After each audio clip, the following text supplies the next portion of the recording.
Hi all. In the last class, we discussed about the reasons behind width of spectral lines. So the width of spectral lines may be due to collision broadening, Doppler broadening, and Heisenberg's uncertainty principle. Okay. So I have also mentioned that the intensity of spectral lines may be different at different frequencies. Okay, so if we are taking the spectra of a molecule, then some frequencies the spectrum will be strong, that is the peak will be very high, very sharp, and very intensity will be very high. Okay, sometimes the peak may be very weak. So the reason behind the intensity of spectral lines are due to three main factors. Okay, first one is transition probability, then population, and third one is concentration or path length. Okay, so these are the three main factors affecting the intensity of spectral lines. Okay, so what do you mean by transition probability? Hmm, Transition probability is the likelihood of a system in one state changing to another state. That is, if we are taking a molecule and the system may have different energy levels E1, E2, E3, E4, etc. Okay, now an atom or a molecule in E1 state can go to E2 state, or it may go to E3 state, or from E1 to E4 state, or E2 E3 transition, E2 E4, E3 E4, E3 E5. So infinite possibilities are there. Clear? So out of this infinite possibilities, the transition probability determines the probability of a system changing its state from one state to another state. Clear? So that is either absorption or emission, that is coming back to lower energy state or otherwise going to a higher energy state. Clear? But in different spectral lines, this transition probability will be different for different transition. That is, in some kind of spectra, we will get intense line only when we are going from E1 to E2 state, or E2 to E3 state, E3 to E4 state. We will get what spectral lines. But if we are going from E1 to E3 state, in some cases we won't get any spectrum. Clear? So this determines the transition probability. Clear? So we have to calculate what is the transition probability of a molecule to go from one state to another state. Okay, so if E1 to E2 transition is possible, then we will get the value of transition probability. But if E1 to E3 state is not possible, if it is a forbidden transition, that is a not allowed transition, then the transition probability will be 0 or very less for that transition. Clear? So if we know the transition probability of a molecule, we can predict whether that transition is possible or not. Okay, so in the case of microwave spectrum, that is rotational spectrum, we may have different rotational energy levels, E1, E2, E3, etc. Okay, so in a rotational transition, the transition will be possible only between adjacent energy levels.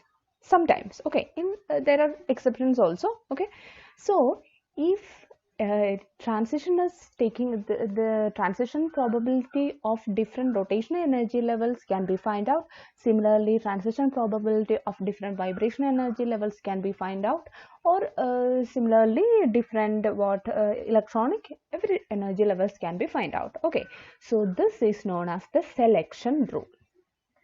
Okay, so based on transition probability, we will have selection rule for each spectroscopic method. Clear? Next one is population.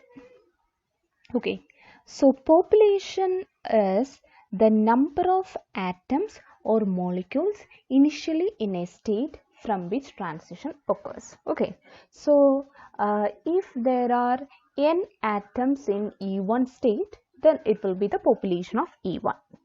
Clear?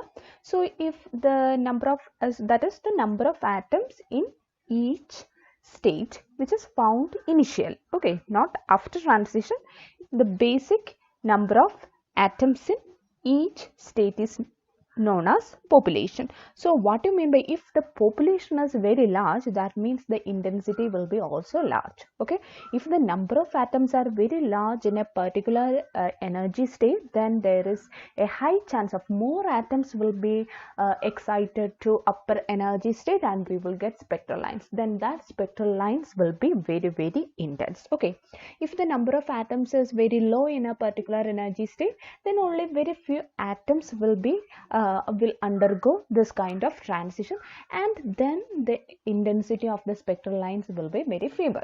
Clear? So if the population is very high, that means the intensity of the line will be very large. And what using statistical mechanics, we have the equation n is equal to n0 e raised to minus e by kt. Okay, we have already studied that equation. N, which is the number of atoms in a particular energy state, is equal to n0, which is the initial number of atoms or molecules, n0 e raised to minus E by kt, where E is the energy level of that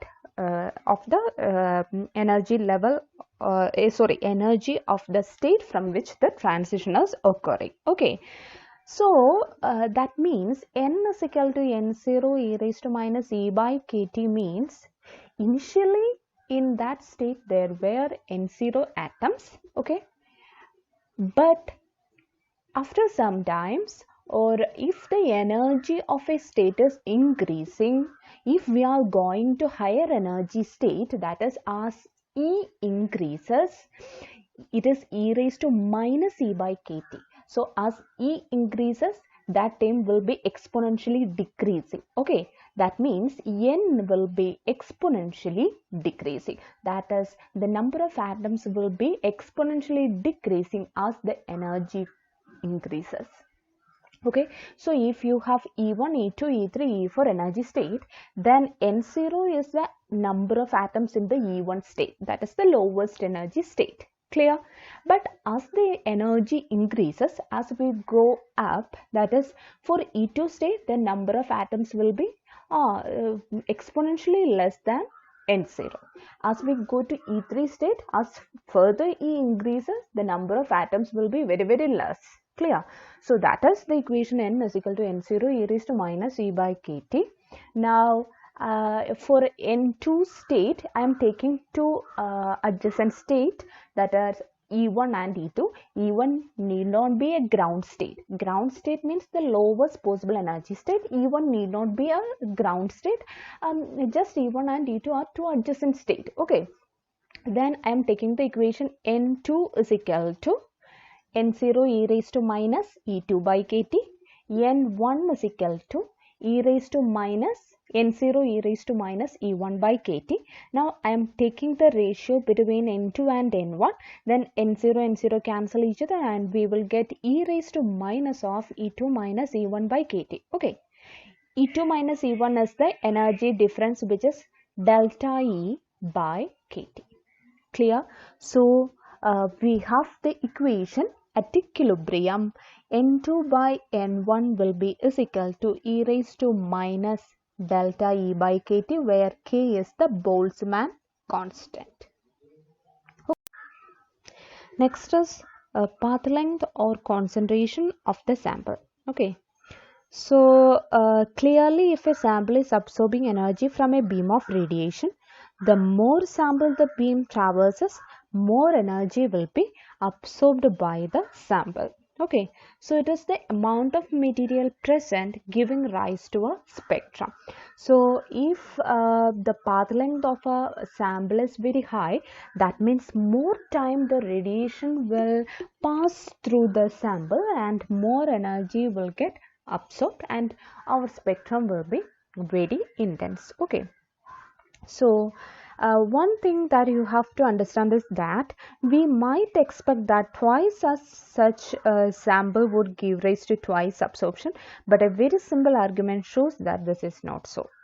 So we always expect that if we are doubling the path length, then usually the absorbance will also get doubled, but usually it is not so. Okay, so for that, please consider two samples S1 and S2 having same what absorbance and same path length. Okay, so for S1 having a path length L, the absorbance is 50%, that is 50% of energy will get absorbed and the balance 50% will get transmitted. Okay, so for S2 also having same path length L, then 50% will be absorbed and 50% will be transmitted. Okay, so if we are considering these two samples as one system, that is S1 is followed by S2. Okay, that is if we are what doubling the path length, if we are merging this S1 and S2 means L plus L, the total path length will be 2L. Clear? So if we are using this S1 and S2 as one system having a 2L path length, when light radiation falls on S1, okay, 50% will be absorbed and 50% will be transmitted. Okay, this 50% will falls on S2. Then 50% of this 50%, what is that? Half of 50% means 25% get absorbed and 25% get transmitted. Clear? So for S1, 50% absorbed, 50% transmitted. This 50% is the input of S2. Then 25% absorbed and 25% get transmitted. Okay, so the total amount of radiation absorbed by both S1 and S2 is S1 50, S2 25, so it is 75%. What's our expectation? Our expectation is, since S1 and S2 is having a absorbance of 50%, the total absorbance will be 100%, which is twice that of individual absorbance. Clear? But what is the actual absorbance? It is just 75%. Clear? So an exact relationship, the exact similar relationship between the concentration of a sample and amount of energy absorption is also there. Okay, so doubling the concentration or path length will produce something less than doubling the absorption. Okay, that is not 100%, it is just 75%, which is less than our expectation. Clear? So to explain this, we have Beer-Lambert's principle. I by I0 is equal to e raised to minus epsilon Cl. Okay, so here I0 is the intensity of radiation falling on the sample. I is that part which is transmitted, C is the concentration, L is the path length, and epsilon is extinction coefficient or absorption coefficient, which is a constant for a given type of transition. That means for rotational transition it will have a definite epsilon value. For vibrational and electronic transitions, epsilon value will be different. Okay, so yeah, this absorption coefficient depends on what the type of transition. Clear? So clearly this epsilon is closely connected with the transition probability that we have discussed above. Okay, if we have a large probability being associated with a large epsilon value, so large epsilon means probability of transition is also very large. Okay, so these are the three factors which determine the intensity of spectrum lines. Thank you.